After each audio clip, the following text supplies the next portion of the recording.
Doctor साहब इस मुल्क से रंजीदा है, कौन से रंजीदा नहीं है, मगर जो झूठ यहाँ पे बोला जाता है, जो ब्लॉक किया जाता है लोगों को, जो ब्लॉक किया जाता है टैलेंट को, उसकी वजह से रंजीदा है। के दोस्त थे, यारों के यार थे, सखियों के सखी थे और अपने जमाने का वली था.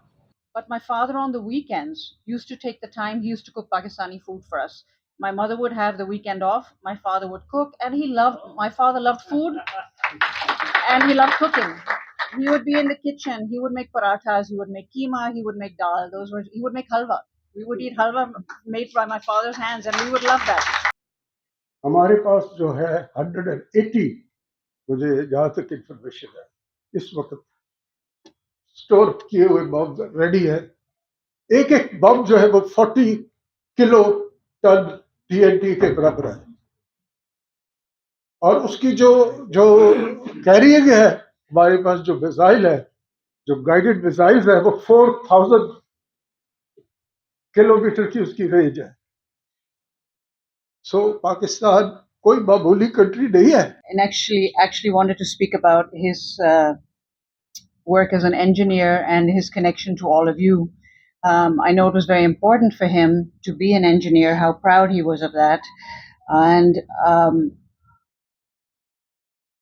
I also wanted to remind everyone what my father always said, that his efforts were never made alone. They were made as part of a team, that it was a concerted effort. He was supported, and I am going to read some of these things. G? He was supported by a brilliant, committed community of engineers and scientists whose dedication, ingenuity, and courage made the impossible possible. The technological shield which my father and the team created was a result of tireless innovation and sacrifice, and it did more than level the playing field.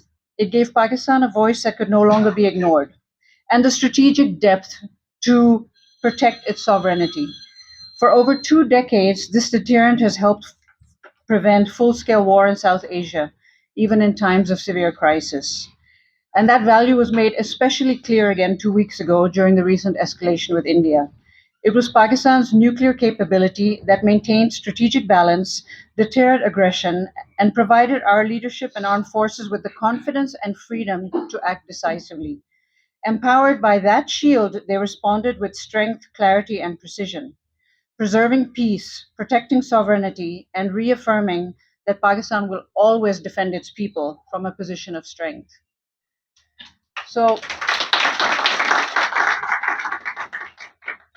but my father was not only a scientist. My father was a humanitarian. He was a philanthropist, and those are the things I want to touch on as well. He was also a very dedicated family man. He was a wonderful father. I think my mother would say he was a pretty good husband. Maybe not always, but usually. So I'll speak a little bit more about that and try and give you a little background into life at home. It's difficult as a member of the family to perceive someone the way he is perceived outside. You know, to us, we grew up, he wasn't Dr. A.Q. Khan, this important man. He was my father. He was someone who we joked with, someone who got angry with us sometimes, someone who loved spending time with his family, someone who loved animals. He and my mother have always protected animals, looked after animals. We continue to do so at home. It was something very important to him, and something that he also tried to teach. When he was talking to people, when he was speaking to students, he would say, listen, this is part of our love for humanity and our love for everything created by Allah, that we need to protect all life. We need to look out for all life. And that is something that I feel we need to remember, and we need to pass that on to future generations. My father was a joker. At home, he loved telling jokes. He loved to make us laugh. He loved to tease my mother. He would say the funniest things. He would say some truly awful things just to get a reaction, to make us laugh, to say, how could you say that? And he would say, why not? You know, it's funny. Why shouldn't I make you laugh?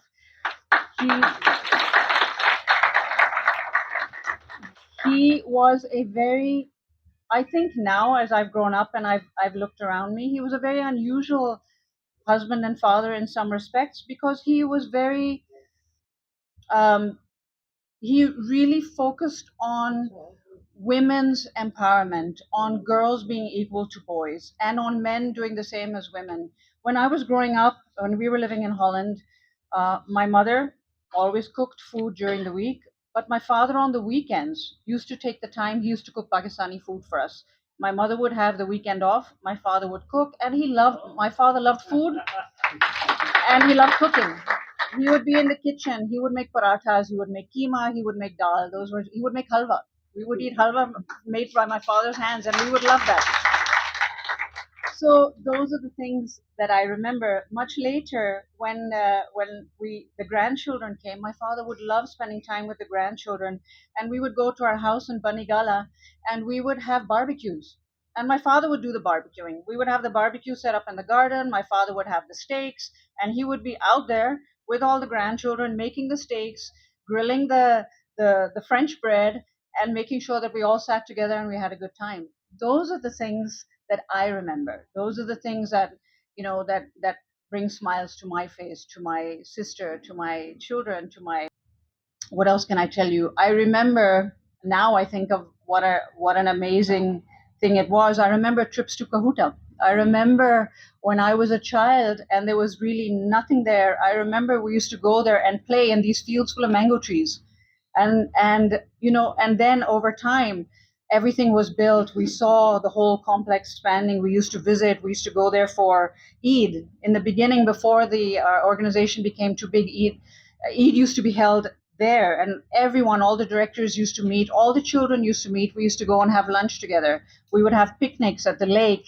We would watch videos. When teams came to visit, we would have dinners there. So we were a family. We were all one big family. And I think that is one of the strengths that my father always had.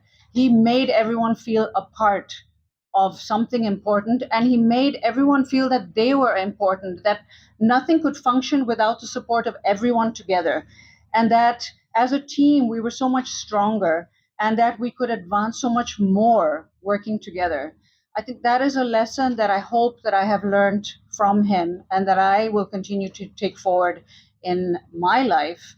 Um, I would I won't go on too long because we keep talking about shortage of time.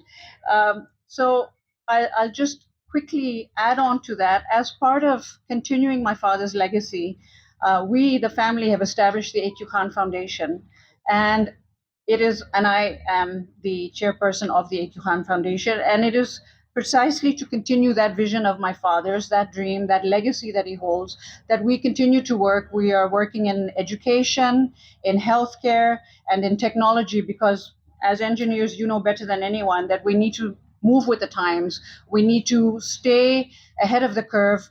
We need to focus on technology, continue that vision of my father's, that dream, that legacy that he holds, that we continue to work. We are working in education, in healthcare, and in technology, because as engineers, you know better than anyone that we need to move with the times. We need to stay ahead of the curve. We need to focus on technology, on IT. And those are projects because, as has been said by all four, father was proud to be a son, anything, and I'll miss. It was very before, and he was in the. I was out back. I was when I came, I said, you felt in the country, you love the country that you had you end for, and look at you. And like you said in the, it's the country, not the people. It's how the government or whatever they did us behave, but it's not all. An island, I would think for them. It's how the government or whatever they did us behave, but it's not all. An island, I would think for them.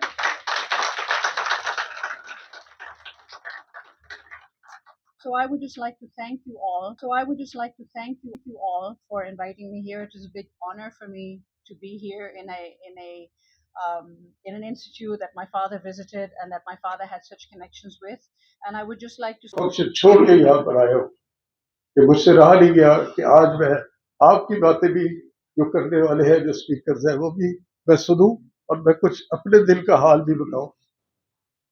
ये जो atomic bomb है, कहते हैं 28 kilo ton of TNT के equivalent एक बम है।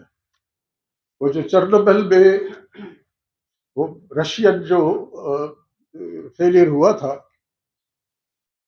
14 kilo ton TNT के बराबर का था।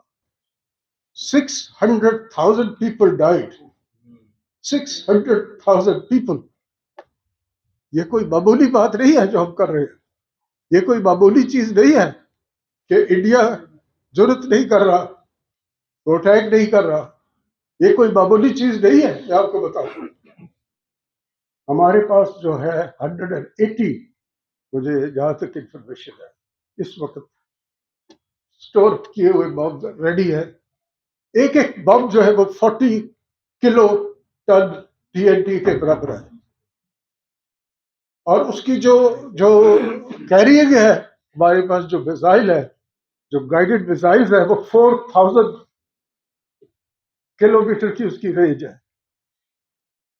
सो पाकिस्तान कोई मामूली कंट्री नहीं है,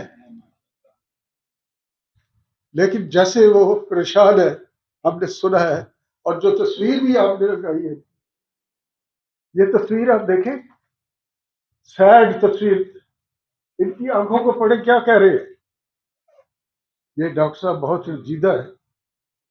डॉक्टर साहब इस मुल्क से रंजीदा है, कौन से रंजीदा नहीं है, मगर जो झूठ यहाँ पे बोला जाता है, जो ब्लॉक किया जाता है लोगों को, जो ब्लॉक किया जाता है टैलेंट को, उसकी वजह से रंजीदा है। हमारी आज की नौजवान नस्ल, उनके भी बड़े अच्छे आइडियाज हैं। एक एक स्टूडेंट को, एक एक यंग इंजीनियर को अगर हम मजबूत बनाए, उनको ट्रेन करें, तो हम ये सारा बोझ जो उठाए, तो हम पाकिस्तान को एक बेहतरीन नंबर 1 नेशन बना के रख सकते हैं।